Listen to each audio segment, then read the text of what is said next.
and welcome back to Sinews of War. In the previous episode, we attacked Mesopotamia to bring down the Ottoman Empire once and for all, and after some short order resolves against their last armies, we were successful in doing that. Against our new opponent, the Polish, we simply moved to besiege their main cities, and now we're going to wait and see what they do.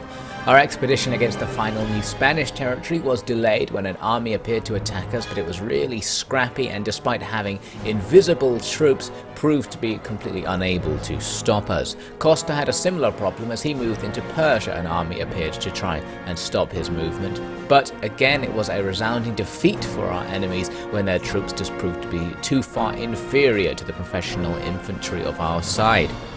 New Spain managed to muster one last army to attack us as we hit their final settlement. Not too bad of an army, but easily defeated, especially by the melee troops with Calamba's force. And now the Persians are doing the same thing. They've somehow got an army together in their settlement, so now Costa will have to defeat them again.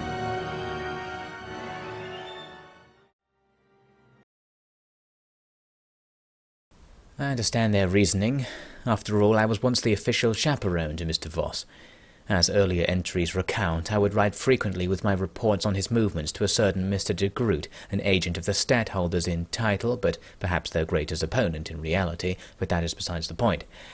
Now they demand of me a sudden return to duty. I am forced to inform them that Mr. Voss has disappeared with the whole army.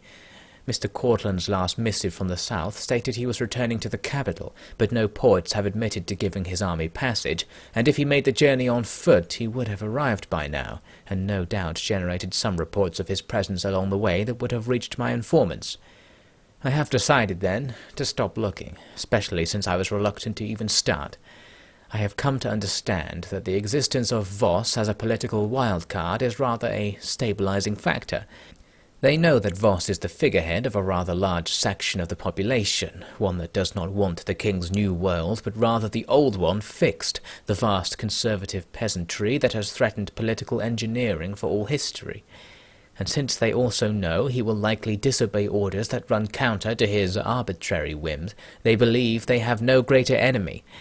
Let the focus remain on him for now. I have no love for the king or the hypocritical dream he professes through these childish pamphlets. I only hope that the next time I meet Mr. Voss, it is not with his hands bound by the king's irons.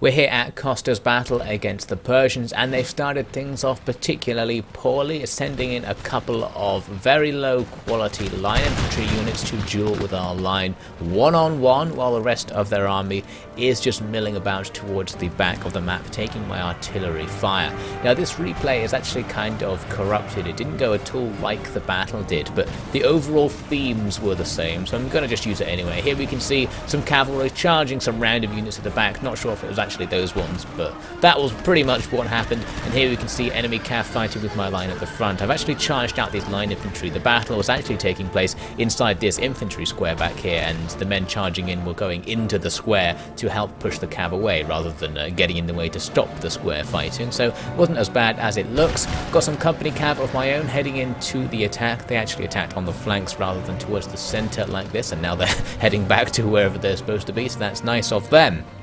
But the basic gist was that our cavalry units were going to be able to exploit the fact the enemy's formation was so spread out and messy by just one by one destroying these individual units, especially the cuirassiers, the heavy cav, which don't really take any losses in these engagements against lighter infantry units, so they do absolutely fine. Here we can see said cuirassiers hitting the rear of some of the enemy's line infantry as they attacked our positions, and they are just going to rout.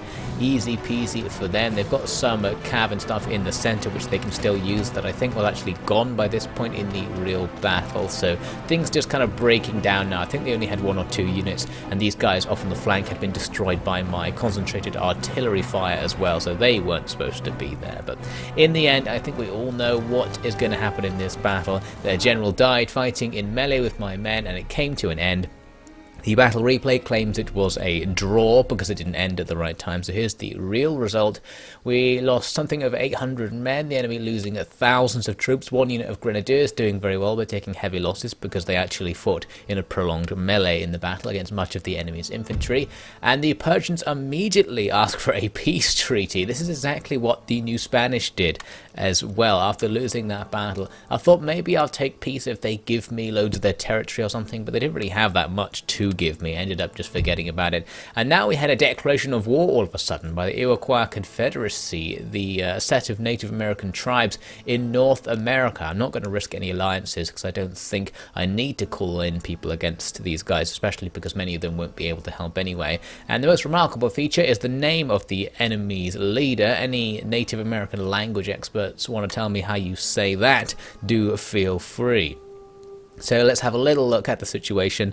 They've got 3 regions here to the north, 2 of them bordering our territories. And if they showed up with a stack, that could be a problem. We don't really have much around the place to stop them coming and taking back some of these territories that previously belonged to the Cherokee and the French.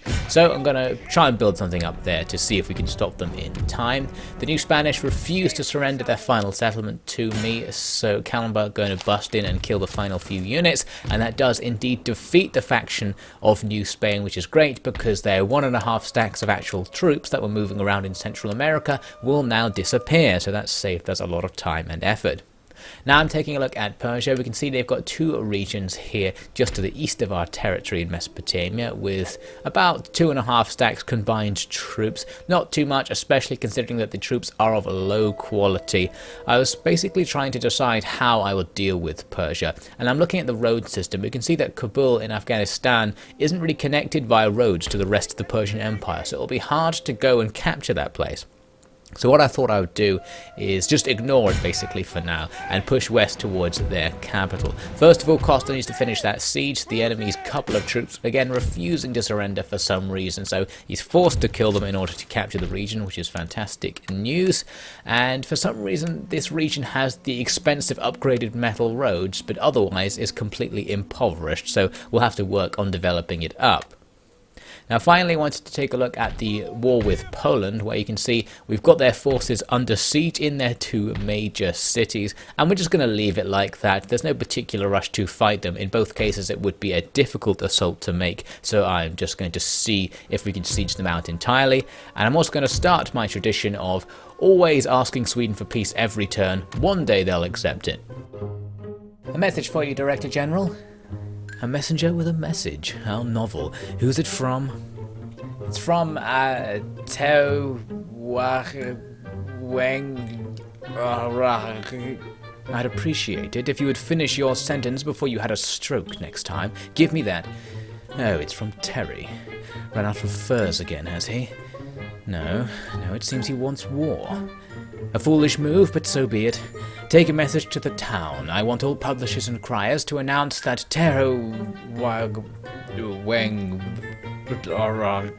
that the dastardly primitive King Terry is now an enemy of the state. Understand?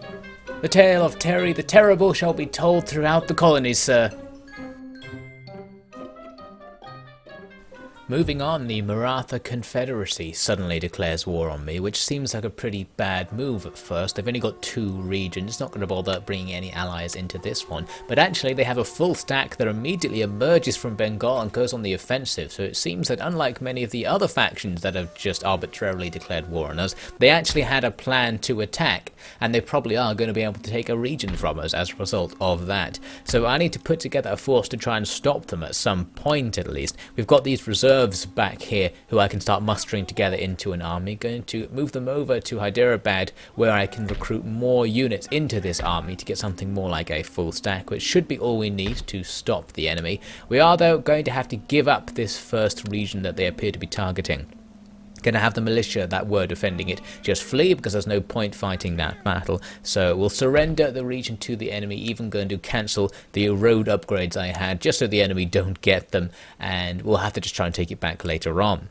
Now the main force in India, led by De Beer, is going to go on a different mission. I've had him sitting here in Hindustan long enough that the public order will allow him to leave, and what we can do now is head northwest where there is another Maratha Confederacy region, so we want to make sure we don't have any threats from there, and if we can, go and take it out. So we move over the border into this enemy town, and actually it turns out the Marathi have a full stack led by a very high quality general, so there might actually be a little bit of a battle here if we're not careful. We can't move up this turn, so we'll just wait and see what the enemy do. They may well come and attack De Beers there.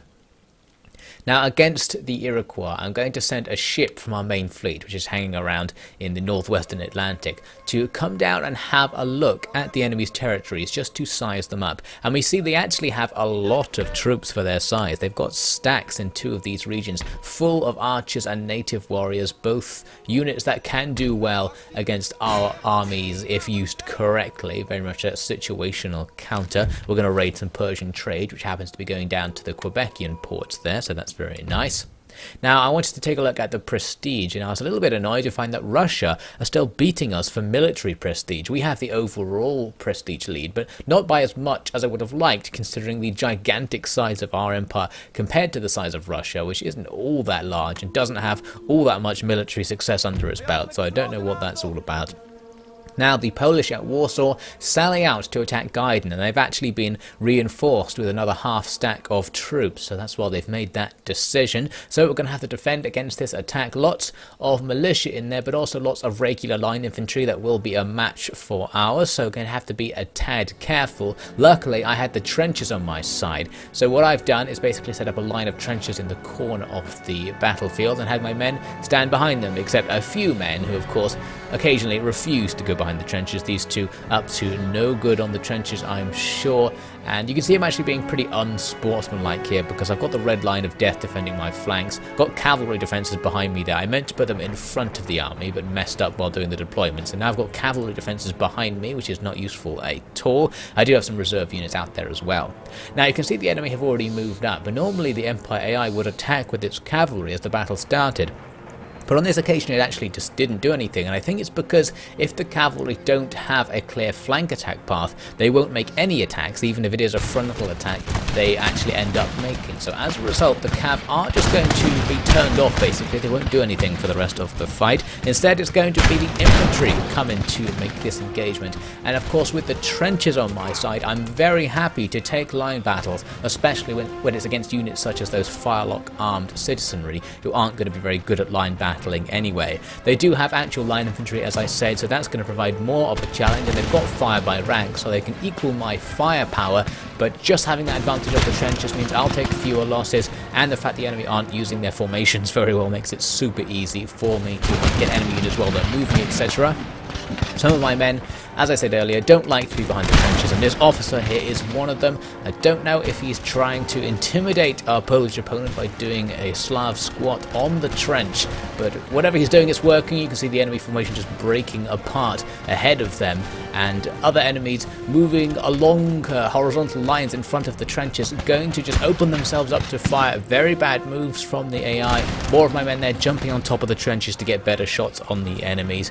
Towards the centre, it looked like they were about to hit us with a melee charge, but again, AI being way too indecisive, moving up and then running away and just generally messing its units about all over the place. They set up a unit of line infantry right on the other side of the trench, so at this close range I don't know if the trench even has much effect. Luckily they don't fire, they just run off, but then a second unit comes in order to engage in melee, so that melee is going to happen, and now we are going to start taking losses there because there's no particular advantage for our side.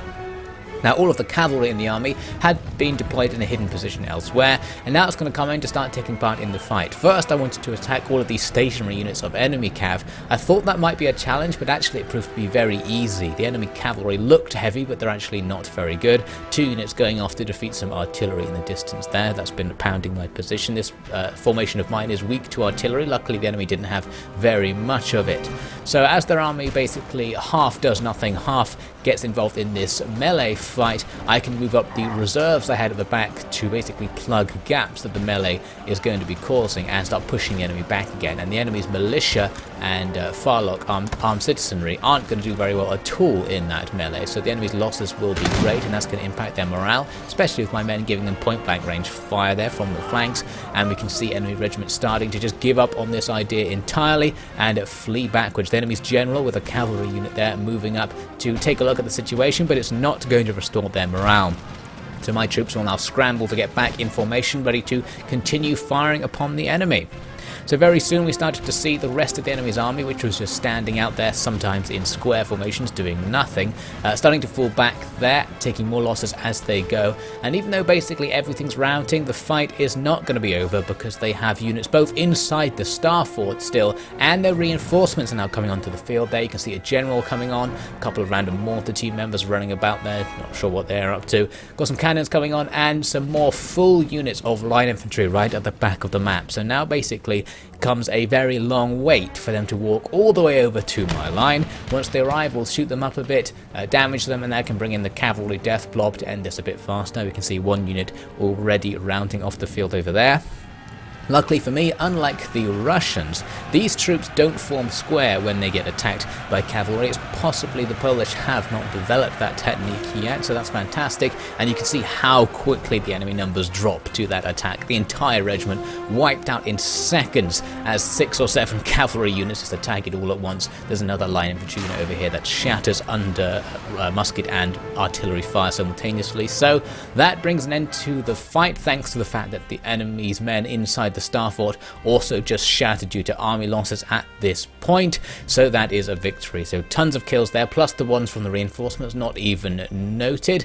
That's pretty much the majority of the Polish army defeated. We can see lots of line infantry units getting really good performances fighting from behind the trenches there. And this victory means we are now pretty much guaranteed to take the Polish capital of Warsaw. General Gaiden has gone dark.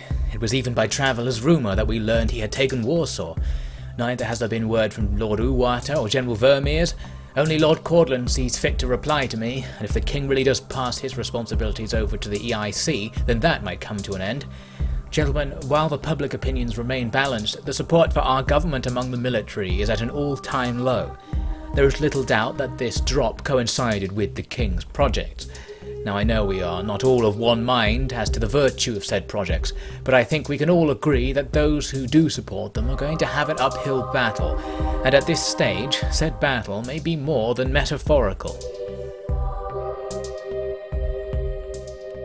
So with that victory under our belt, time to see what Poland and Lithuania do next. They're moving forces around there, defending one of the universities, not going to be useful at all. And now we face pretty much the exact same battle we just saw when the besieged city of Königsberg tries to sally against Vermeers with a similar army to last time. Lots of line infantry, more artillery and better cavalry, but still we have reinforcements this time. So it's kind of the same thing, but easier. And I didn't really want to have to fight that battle all over again, even though it's a balanced engagement. So I'm going to test the auto resolve here, and it was actually fine as far as I'm concerned. I will take that result any day of the week, especially on a balanced engagement. So we're just going to move on without doing that. We see the Russians building up a massive force around Moscow. Not totally sure what they're doing, but of course they're probably scheming against us. I wouldn't be surprised if they just declared war on us at some point. Now that attack we expected from the Marathi does go ahead, not even allowing our severely outmatched force to surrender. How mean of them. So they are going to take that territory. Their other army doesn't do anything. We see one unit from Afghanistan moving down from the Persians. Really annoying because of the raiding potential that's going to have. So jumping over to look at this situation in more detail. The enemy have our settlement and they didn't move on after taking it, so that's buying us a little bit of time. I decided not to move out right away with the stack I was building to combat the enemy because I wanted to balance it out with some more units first. So you can see I'm basically checking the composition and seeing what it needs to add in. Here's a little evidence of what I'm doing, basically most of the turns, just building stuff constantly using all the money we've got now. So tons of stuff built there during the last turn, our income going up and up. So in a moment we'll see why we need all that income. First, let's finish things off at Warsaw. Going to end the siege by attacking the enemy refusing to surrender, so I auto-resolve the attack. The result is fine, and there we have it. That's the capital of Poland, Lithuania, taken with yet more accolades going to Gaiden as a result. And because we have loads of money as well, we're going to be able to just repair everything rather than leave the place basically on fire, which will reduce the amount of time we'll have to wait a round before the public order settles. It is a faction capital, so the public order is bad, but without tax the upper classes are actually fine. So I think when it's repaired, the lower classes will be okay as well, and then we'll just have to wait a few turns to get the army out. Going to do the same thing over at Königsberg. The enemy still refusing to surrender, so we'll finish them off with an attack by Vermeers, and that also kills their reinforcement army off in the distance. And once again, might as well just repair everything. Don't even need these military buildings, but just going to repair them up just for completeness' sake. As for the armies, we don't really need to keep them here for public order, so that's great. Going to replenish them up using all that sweet cash, and now I'm going to add them into a buffer basically against Russia, because I expect them to do something against me. I've started building up forces on the border. There you can see one being put together at Lithuania.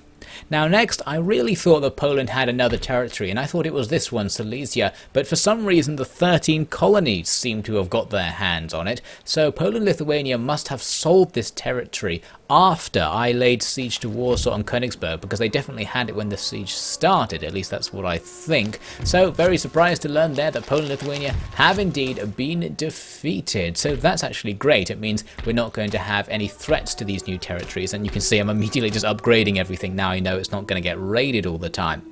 Now with regards to the Marathi main force up here, I'm just going to continue standing off against them with De Beer, because his force is replenishing, so we'll be even stronger next turn, plus it gives me time to just build up some more reinforcements and move them up to help in that engagement.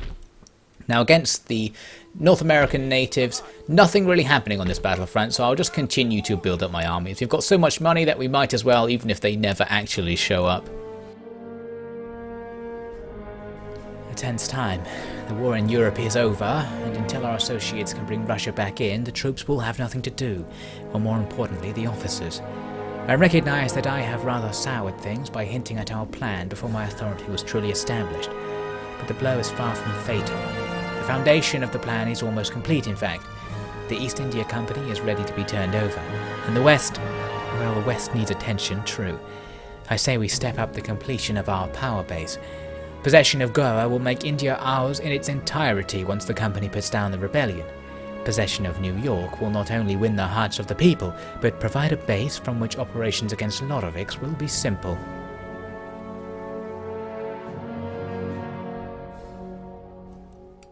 So it's time to return now to the actual objective of the campaign, and that is to take New York from the 13 colonies and Goa from Portugal. And in both cases I want to see if we can simply do this using money, making a probing offer now to the 13 colonies, seeing if they would accept 10,000 for New York. The answer was a resounding no. So I'm just going to up the offer now and give them everything I have in my treasury right now, which isn't all that much compared to my total income, because I've already spent a lot of money this turn, and they're going to reject that out of hand as well. So I'm just going to push this issue into the next turn, where we'll have more money to work with and can perhaps continue those negotiations. Costa is ready to continue his mission to move west. He's been tasked by the East India Company to continue pushing their influence all the way through the Middle East, and he's going to have a long walk ahead of him to reach the next Persian settlement, but he's getting started on that.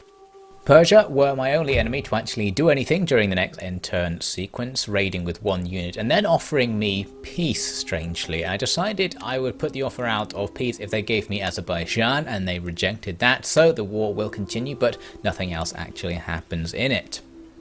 So now we're in the next turn with lots more money to work with. I've returned to the negotiating table with the 13 colonies, going to make them some more offers, offering them 30k in exchange for New York. It did not work, so I'm going to up my offer to 50k, which is just about the upper limit of my cash reserves for this turn, and they're going to reject that deal as well, unfortunately for me. So the next option is to start throwing other things into the deal aside from money, the easiest being another region. So I could offer them a region in exchange for New York and then put money on the table to sweeten the deal.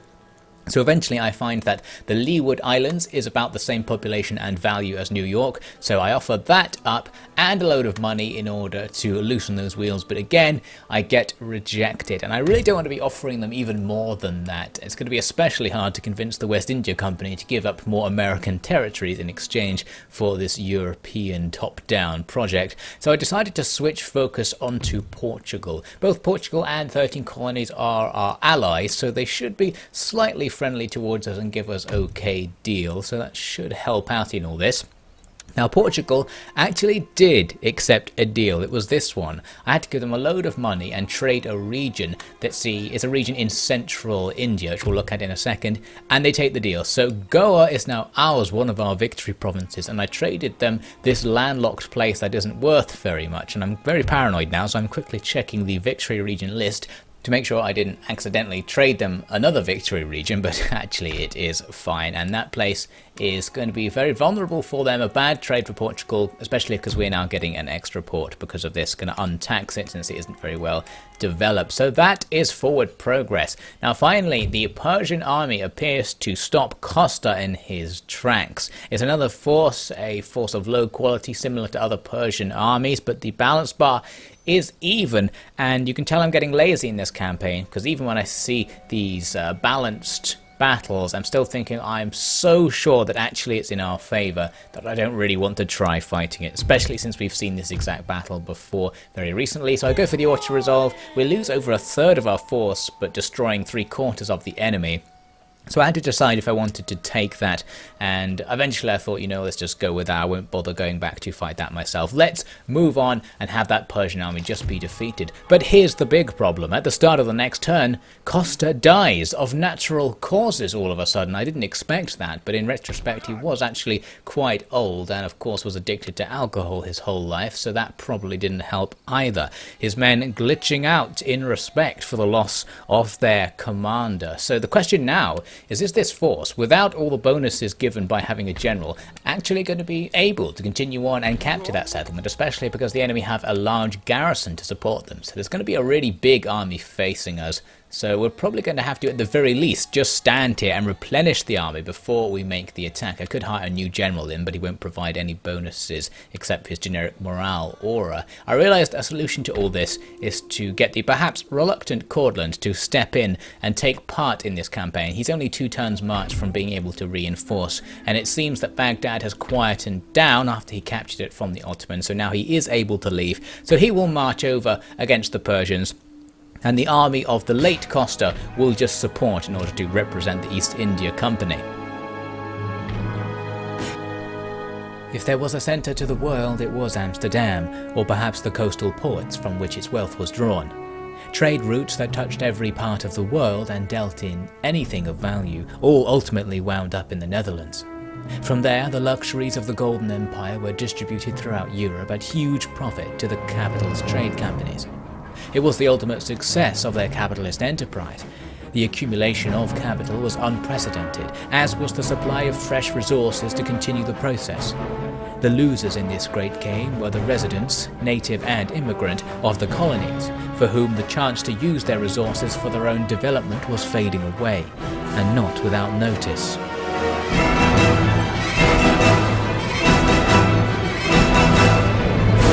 Thanks for watching. We'll try and finalise that final deal next time on Sinews of War.